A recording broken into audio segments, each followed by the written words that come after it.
Ya, Trump dakwa NATO gagal memperkemaskan pertahanan Greenland selama 20 tahun.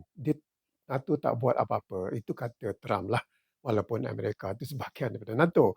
Kita lihat apa yang Amerika buat selama bukan 20 tahun tapi selama 60-70 tahun lepas terhadap Greenland. Kerana Greenland lebih kurang di bawah kawalan Amerika Syarikat walaupun negara autonomi di bawah Denmark.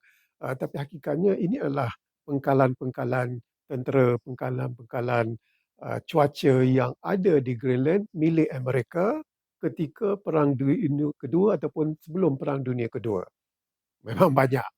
Dan selepas itu, ketika Perang Dingin 90-an dengan Rusia, ini pula pengkalan yang ada. Dah banyak kurang dah, bukan bertambah, tapi dah banyak kurang.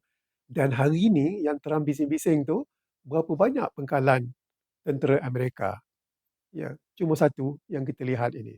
Jadi Trump menuduh NATO, tapi sebenarnya Amerika yang tak buat peduli sangat.